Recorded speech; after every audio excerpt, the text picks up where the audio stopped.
how's it going, Kobalas? Well, welcome back to my channel. Today I'm here with a new video. Today I am here to tell the story of Michaela Harper. This video is to bring awareness to the injustices in our community. I mean, no harm to the families and friends of the victims.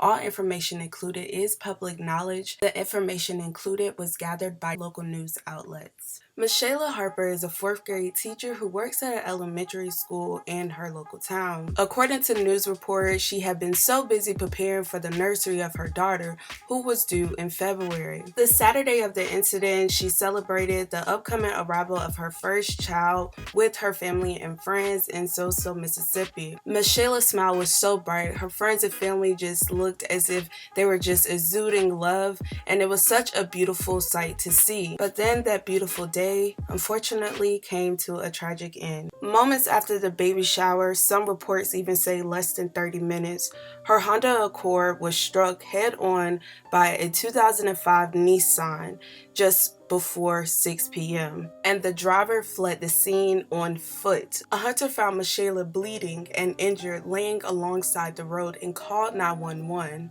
She was transported to the hospital and in critical condition. Her father made a post on Facebook and it said, "To see our baby go from this being the happiest day in her life to the ICU in a matter of minutes was a complete tragedy. That idiot hit her head on and left her out on the road to die.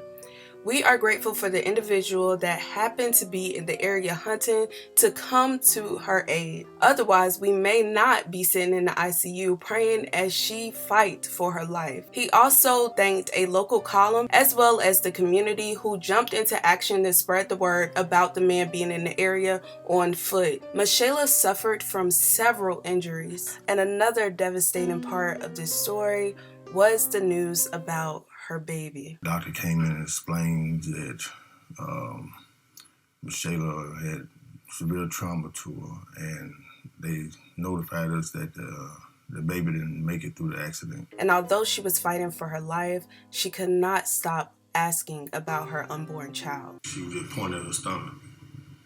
She kept pointing at her stomach. She didn't want to know.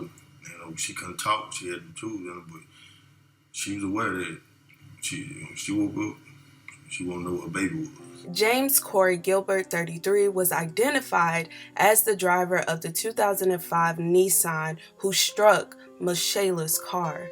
Investigators discovered a small amount of marijuana in Gilbert's abandoned vehicle, and he later allegedly admitted to drinking alcohol prior to the crash. According to the police, the driver allegedly has a history of DUIs. Gilbert has had at least 3 DUI convictions going back to 2008.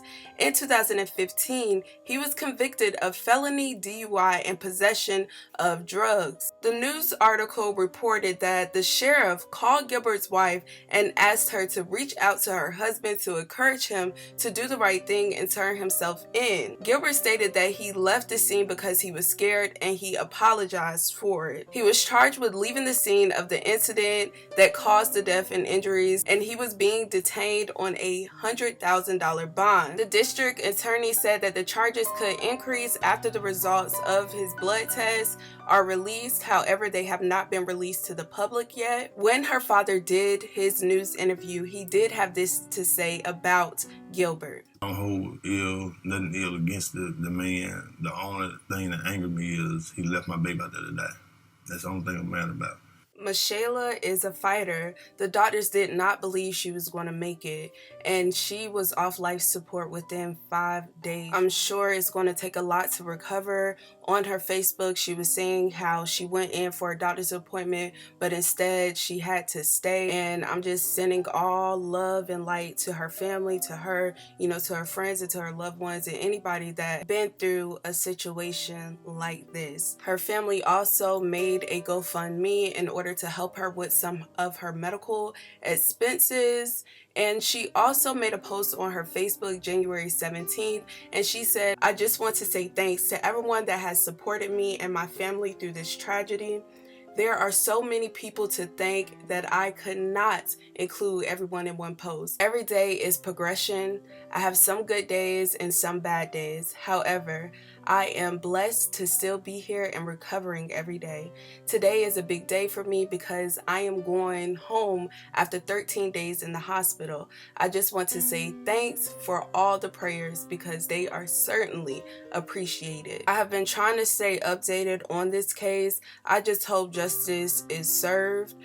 They're not giving many details. I'm not sure if it's because this is Mississippi or because this is a smaller town, but I really hope that the news and the outlets or major outlets who reported this story make sure they stay abreast to what is going on. You guys, let me know your thoughts. Thank you guys so much for watching. Please be respectful in the comments, and many prayers and blessings going out to Michaela and her family and friends.